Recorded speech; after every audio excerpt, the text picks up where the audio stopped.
Hello, imaginary friends of the internet. How are you? This is Frank from Italy, coming to you from the same parking lot in the same mall. Probably gonna record most of the first clips or episodes here in this parking lot. Uh, so, feeling a little bit down today. Uh, was just thinking about my breakup and stuff like that, personal stuff. But I actually found a topic that I think could be interesting and that some people could relate. This is the internet, and many people probably might have had the same experience as me. You might be wondering, this is a guy from Italy. Why is he speaking American English so well? So I wanted to talk a little bit about the reasons why I decided to learn this language and how I actually did it. And I think the why is more profound than people realize. Because usually when a guy from another state, country learns English, they just learn the words that they need. They do it for a job. They do it because they want to travel a lot, but they don't care about most of what is behind a language. They don't care about the culture. They don't care about what accents to use. They don't care. They just talk kind of like this. They don't even say kinda. They talk. They just say the words. I don't know if I'm explaining myself well, and this is a problem that I've had. This is not because I can't speak English. This is a problem that I have in Italian as well. Synthesis is not a gift that was given to me. No matter how much I try, I just like to say whatever. I don't have any filter in my head. Whatever I think, I just need to say it. And it's your job to process it. Yeah. So that's the thing. I think there's a difference between learning a language like academically, learning what you need to learn in order to do whatever, to get to a certain goal. But the way I learned this language, and the way many people do, not academically, was, I was an adolescent, and as many Italian adolescents especially in the modern age, 2000s, and the last few years, American culture has been really big here. Every major movie is American. Our movie industry in Italy was flourishing for like 2 decades, like the 50s and 60s, and then it just went to shit. So it just became America. That's every movie that we know, every actor that we know is just American. If you ask people in Italy what their favorite movie is, they're going to tell you The Godfather, Rocky, Rambo, basically anything involving Robert De Niro, Al Pacino, or Sylvester Stallone, or Schwarzenegger. And if you think about it, all their movies came out in the 70s and 80s. So all the action movies, especially The Godfather, it's about the mafia. So of course everybody loves it here. And they actually did a pretty awesome job of representing, especially the first one when Al Pacino goes back and they actually shot the movie, part of the movie in Sicily. When he goes back, he has to hide, I think, and then he ends up marrying this lady that blows up in a car. But that kind of, they represented really well the time period of Sicily at the time. But anyway, I digress. So yeah, if you think about it, American culture here is very big. So growing up, of course, I watched a lot of TV shows, a lot of cartoons, Family Guy, stuff like that. I'm 25 years old. So yeah, I actually grew up watching a lot of Japanese cartoons, anime, and manga. But at the same time, I slowly, that was when I was a kid, Dragon Ball Z and stuff like that.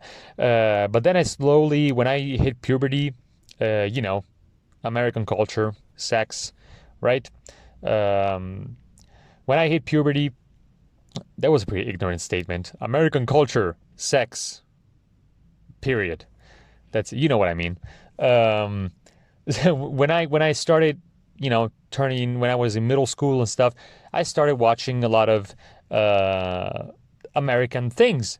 And then I started getting interesting because I watched the TV show, the sitcom Friends, which is famous all over the world. Everybody knows it. And I started, they shot in front of a live audience. So the taping, the Italian taping, the voiceover was shitty because the Italian voice actors are the best voice actors in the world. Okay, we're famous for that. But the laughs were fake. Okay, and you couldn't really feel the audience there. So one time I tried to listen to it because I was like, I wonder what the actors actually sound like in their original language. And everybody in Italy studies English, so I'm like, yeah, maybe I'm gonna, I'll be able to understand some of it. It's not fucking German, right? I wonder what Joey says when he says "How you doing" in German. Yeah, whatever. German is actually pretty similar to English in some way, but anyway, so I started to do that, and then I was like, oh, this is way better because I can actually hear their voices, and it matches with their mouth, and then I can hear the audience react in real time, and it's way funnier because I don't have a recorded laugh telling me when to laugh. And then some jokes in Italian were like silent. They just made a joke, and in reality, people laughed, but in the Italian tape, they couldn't just put the same laugh every 2 seconds. They would have to record like hundreds of different laughs. So it would have been awkward to just have the same laugh going over and over again in the same like 2-minute scene. So they just put, in some jokes, they put a laugh on, and in other jokes, they just kept it silent. So it was kind of like, should I laugh at this? It was kind of guiding you when you should laugh. But in the original one, you just listen to it and you laugh when the people laugh, not because they're guiding you, but because you actually realize that the joke is actually funny. Also, translation kind of gets lost a little bit because the meaning, some double entendres or some cultural things in America, they don't really translate well in Italy. So, watching it originally actually it started this kind of curiosity in me of like, this is actually interesting because it's not just listening to them in English, so learning the language, which is a good exercise. It's like, I know all the series, I watched all the series in Italian, so I know what he's saying, even though I don't know the English words. I know what he says in this scene. So even though I'm not reading the subtitles and everything, I can hear the words that he says, like when Joey says, "How you doing?" right? Even if I don't know that, the way, how you write that it's "how you doing," even if I don't know that, I don't know. I know in Italian what he says because I've heard it. So it's like, oh, how you doing? That's that. So I learned basically. I've had the same experience that people have when they move to a new country and they learn the language, not in school, just by staying around other people. So it's like you don't really learn how to write, the grammar, and all that stuff. You just learn how to say stuff. Oh, so this is a thingy thing. Okay, so this is the thingy thing, right? This is a blah, blah, blah. Okay, so here's the blah, blah, blah. Like, I don't care how you write it. It's just I know how you say it because I've just repeated it and then I use it. So it's more of a practical approach. So besides this, it was also like, oh, I have to understand the jokes now because maybe they're making some references to something about American culture. So I'm just going to look it up and see what it's about. So this process, which actually, took a lot of years because I watched Friends like a bunch of times because I was hooked on it. I have kind of an not obsessive compulsive disorder. That's a serious stuff. Just an obsessive kind of behavior. If I really if I'm really into something, I'm gonna be really into it for a while. I'm gonna be obsessed with it and just repeat it over and over again. I used to do this a lot when I was younger. And I did it with friends. So I used to watch it every day, dinner, lunch, just watch it and watch because it was so funny to me. And I just watched it and watched it. So I watched it in Italian. Then I watched it in English with Italian subtitles. And then I watched it in English with English subtitles. I also watched it in Italian with English subtitles. And then I knew it so well that I could just watch it in English, and I would just know what they were saying. I know how it was written because I had seen the subtitles so many times.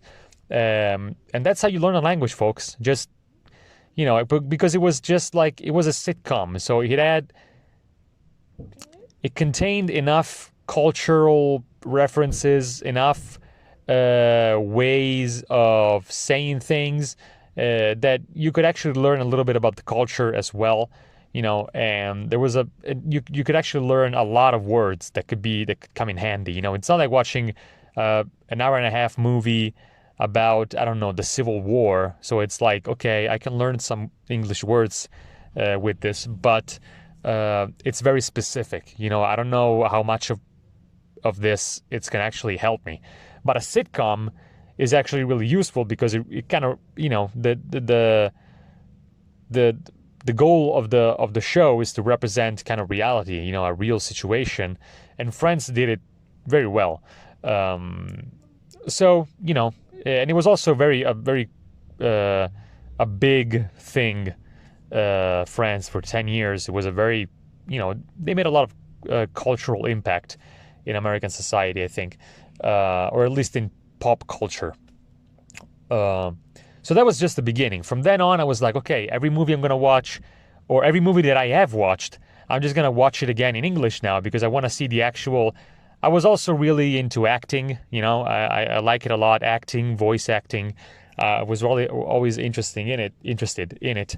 Actually, my dream was to move to the U.S. and just become an actor. I'm like, you're broke. You're broke. You're Italian.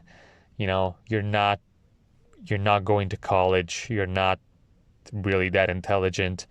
You're not gonna go to the U.S. and be an actor. But a little young guy can dream.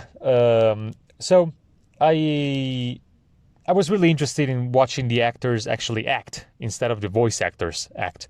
So I just went over and watched all the movies that I already watched and all the new ones in English. And in a few years, I started talking to people in English. Some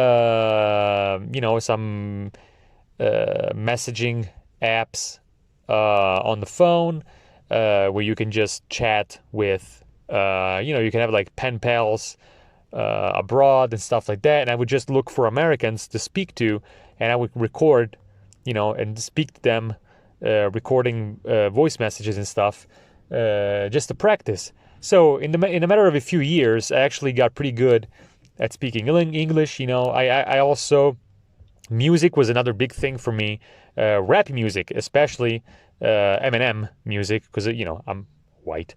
So Eminem music actually helped me a lot because I had to learn. It was really interesting. It was another exercise to learn English language and to learn how to say it quickly, as quickly as possible, but also in a rhythm, which actually helps with memorizing the words, because you will memorize it even if you don't really know what it means. You will memorize it because it's a sound on a rhythm. So your brain will memorize it, even if then when you think about it, you're like, wait, but this word, I don't really know what it means, but I've learned it, So then you look it up and you're like, oh yeah, this is what it means. So I had to exercise. I actually had to learn the songs slowly and then kind of move my way up to the actual pace until I would actually, this is another exercise that you can do. You can actually learn the songs at a faster pace than the actual regular pace of the song. So then when you go back to the regular song, it actually sounds way slower. So you can understand the words better, and you can actually pronunciate the words way better, because that's an important thing, especially with the Eminem songs. He's really good at pronunciation, doing pronunciation correctly very fast. And you don't really get that until you listen to him very slowly and then you try to keep the pace. You don't really understand how much of how much work it goes into actually singing one of those songs. As opposed to maybe other kinds of rappers or rap songs that it's very slang.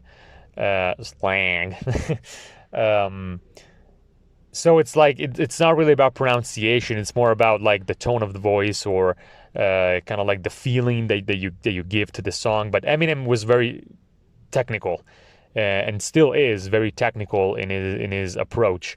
So he was very good at it. So these are the things like TV shows and movies, talking to people as much as you can, and receiving feedback maybe, and then learning songs, possibly rap songs. And another thing, acting. So I was really into acting and voice acting. So I would take like quotes or monologues from movies that I liked, and I would recite them over and over again because I liked it. So I liked acting, and it was a good exercise to learn things. So basically, just like anything that you want to learn in life, if you like it, if you enjoy it while you do it, you will learn it way faster than you would with any type of academical approach. No matter how good the academical approach is, learning grammar and shit is fucking boring, and you don't fucking need it, because if you learn from all these different sources and you enjoy it, you will eventually learn what correct grammar is and what it's not. Oh, I forgot. One of the main things was stand-up comedy, which is a very American thing. And when I started watching it in Italy, we didn't have stand-up comedy. Now we do. We actually have the actual American type of stand-up comedy. When I started watching, and I feel old saying this, but it's actually a pretty recent change in Italian comedy, because with everything becoming digital and television kind of slowly fading away, comedians had to find a way to the comedy industry, because in Italy it's an industry. Comedies was always mainly just movies or TV programs, like the cabaret. I don't know if it's an English word, cabaret. I don't know, is it like CABARET? It's actually French, I think. Well, that's what we call it in Italy. We never called it stand-up, but now we do. So we always have like comedians doing shows like in theaters, but it's always like monologues, it's like acting. It's not really stand-up comedy. So it was always very theatrical or in the movies. Cinema? I was trying to find the word. Theatrical or cinematic. It was never just a guy on stage just speaking his opinion and his mind. And we are still in the process, most comedians are still shitty, but it's, we're working on it. So, but when I started watching stand-up comedy, I discovered George Carlin, Bill Hicks, and they really opened my mind about a lot of stuff when I was an adolescent, especially George Carlin with the bit about religion and God. I was like, oh yes, it is bullshit. Like, it's so obvious, and when you're young, I wasn't raised very religiously, but in Italy, now everything is out, there is no religion anymore. Nobody gives a shit when they raise their kids. It's like, just look at the phone, whatever it's on there, do that. Whatever you see on social media, that's the way you should be. Okay. But, before social media and the smartphones, most people were still raising their kids kind of Christians, like, oh yeah, go to church, go to mass, leave some money, and that's, maybe you're going to go to summer church camp. That's it. That's what I did. But my parents really didn't give a shit, okay? But when I was an adolescent, I was still kind of like, oh, is this actually real? Does God exist? And when I started listening to stand-up comedy, especially George Carlin, but most comedians were like, you know, kind of making fun of it, of religion in general, especially the church, but religion just as a belief. So I was like, yeah, it kind of is fucking ridiculous. Um, so the way the very the cynical way that Carlin used to put things was so realistic to me that he just opened my mind about a lot of stuff, especially the thing about always questioning things. Never taking anything for granted, never trusting anybody. Um, so that kind of started my whole journey and in learning this language. And if it wasn't for stand-up comedy, especially because I loved it, and that's the real way to learn the language. Just American comedians talking about the culture, using technical skills to make jokes, which involve actually uh, manipulating the language to make a pun or to make a joke, to make a punch-up line, to make a one-liner. Like what's his face? The comedian, the very famous um, one-line comedian. He died very young. He used to wear like glasses. He was always Mitch Hedberg. That's his name. He was so good at making one-line jokes, and that's a manipulation of the language. Like you have to be really good at and precise. And George Carlin was a fucking, he was a master at his craft because he actually spent a lot of time focusing on language as an actual part of his act, talking about language. But he actually focused. He loved writing, so he focused a lot on what words he used, the timing of it, and you can see in his stand up, he wasn't actually interacting with the crowd. He was more of like acting it out. But it was so good that it looked like he was just doing stand up, but he wasn't. He had a monologue in mind, but it was so good and it was so planned perfectly and so technical that you know the crowd didn't need to be involved at all. He was just so good that everything would just flow perfectly. So that really made me appreciate the English language even more. Um, so um, that's kind of why. If you were wondering why, this is my 22-minute explanation. I hope some of the things that I said, I'm gonna cut it here, so I'm gonna keep the same length as the previous episode. I hope some of the things that I said might be useful to you. Maybe there's some young listeners out there who want to learn a language. This is the way to do it. I don't know if if you want to learn Russian, just learn the songs, learn the culture, listen to the most real people that you can listen to from Russia. I don't know if they have stand-up comedians there. Whatever the equivalent of a stand-up comedian in America is for Russia, listen to that. Don't listen to politicians. Don't watch too much movies and stuff unless they're really realistic. Just listen to as many things as you can, from old documentaries to new, I don't know, Russian influencers, whatever, music, anything, just anything that makes you enjoy the process. Keep doing it, and you never stop learning. I feel like I can speak English very well. I wouldn't mind being abroad, being in America and speaking to someone. But I know I still have a long road to go ahead to actually be able to speak fluently. I feel like I'm just a regular average American. Like I know how to speak, but I know how to speak better than a Californian. you know, but I still have a lot of ticks and a lot of things that I missed. Like I don't know a lot of the sayings, like the popular sayings. Is that the right word? Like, there are some sentences that you just say in certain situations.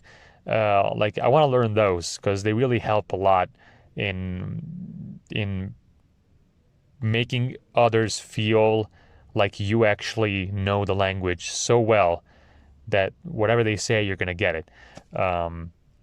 You know, it takes some time, and I'm not practicing anymore like I used to. I'm not looking up things like I used to. And don't make my mistake. Always learn. Don't get lazy, because it's always useful. And I also, another regret that I kind of have is that I always learned English. I don't know any other language. I don't know any Espanol. I just know how to say Espanol. And also Spanish is the same as fucking Italian, so I don't really need to learn it. I know a little bit of French, you know.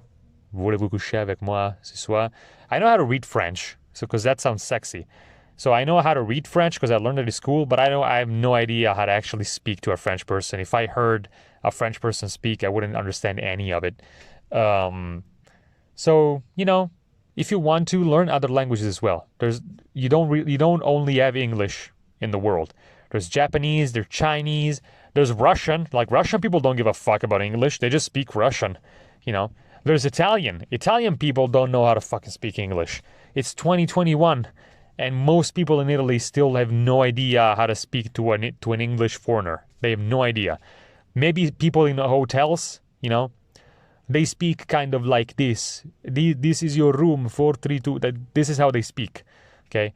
I know I sounded more like an Iranian guy there, but this is the thing. I absorbed so much the English language that I don't even know how to fake an Italian English accent. And people that I spoke to always told me like, "Oh, you don't have an accent. Fuck you. Like you know it too well. I want you to have an accent, you know. I want you to talk like this." I'm not going to talk like that. I like the English language. I like your accent. I like the different accents of America, actually. And this is how Americans speak. So I'm not going to speak like a fucking idiot just because I want to hear an accent, you know. I can speak like an Indian if you want, but stuff like that. But, you know, this is just the way I speak English. Why would I speak English badly? Why would I pronounce words badly if I just know how to say them right? That's stupid. Anyway, yeah, I prolonged myself too much. So I hope this was informational to some of you, and I'll just think about a topic for the next episode. Maybe, yeah, I'll just wait for your comments whenever they come. Probably never. Who gives a frick? So, goodbye, everybody. Am I yelling too much?